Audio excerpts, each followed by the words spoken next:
There are so many principles in Bhagavad Gita. How many principles are we following? భగవంతుడు భగవద్గీతలో ఎన్నో సూత్రాలు ఇచ్చారు. ఎన్ని మనం పాటిస్తున్నాం? We are following them. మనం ఇప్పుడు కూడా మన మనసునే The దాని మాట moment you follow the Bhagavad Gita principles as it is, the moment you ఎప్పుడైతే follow the మనం Bhagavad Gita, భగవద్గీత సూత్రాల్ని యథావిధంగా మనం అనుసరిస్తామో the mind will not listen.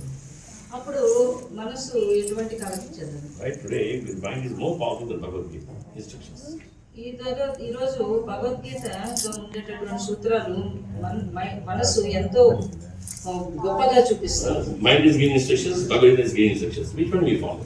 మన మనసు కూడా మనకు సూత్రాలు ఇస్తూ ఉంటుంది, భగవద్గీత కూడా ఇస్తుంది. దేన్ని మనం పాటించాలి? When the mind is giving the instructions, we follow that. The condition soul. When Bhagavad Gita instructions follow as it is, then you are pure devotee. మనం మనసు చెప్పిన మాట విన్నట్లయితే మనం మాయలో ఉన్నట్టు, లేదు భగవంతుడు భగవద్గీతలో ఇచ్చినట్టు పాటించినట్లయితే మనం దివ్య స్థితిలో ఉన్నాం. How to check it? ఏ విధంగా దాన్ని మనం పరిశీలించాలి? Whether I am a material man or spiritual man. నేను ఆధ్యాత్మిక పరమైన వ్యక్తినా లేకుంటే భౌతిక పరమైన వ్యక్తినా అనే విషయం ఏ విధంగా మనం How to కనుక్కోవాలి? check? Who can tell? ఎవరు చెప్తారు? How to know? ఎట్లా తెలుసుకోవాలి?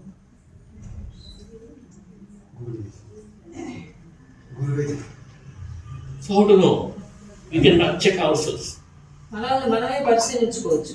The moment I am envious of one person, anybody in this world, మనం ఎవరి పట్ల అయినా కానీ అసూయ భావాన్ని కలిగినట్టయితే ఈ ప్రపంచంలో that this person is flourishing very nicely, I am envious. ఎవరైనా కానీ ఉన్నతంగా అభివృద్ధి చెందుతున్నారు, వాళ్ళ పట్ల నాకు అసూయ. He is singing very nicely, I am envious. ఎవరైనా బాగా పాడుతున్నారు, వాళ్ళ పట్ల నాకు అసూయ. He is very healthy, I am envious. ఒకరు ఆరోగ్యంగా ఉన్నారు, దాని పట్ల కవిత చెందడం.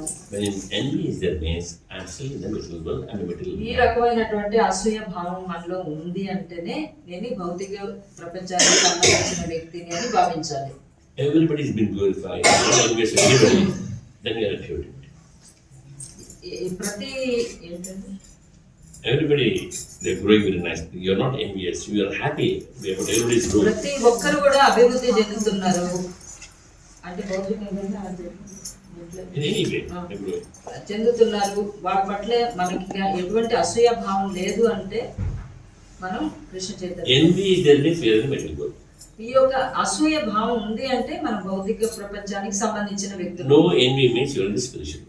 ఈ యొక్క అసూయ లేదు అని అంటే మనం ఆధ్యాత్మిక ప్రపంచంలో ఉన్నట్టు. That is the way to check yourself. అది మనల్ని మనం పరిశీలించుకునేటటువంటి పద్ధతి. Told by Srila Prabhupada. ఇది ప్రభుపాదుల వారి చేత చెప్పబడింది. Not just tell anybody. In my heart, you know. మనం I'm in years this.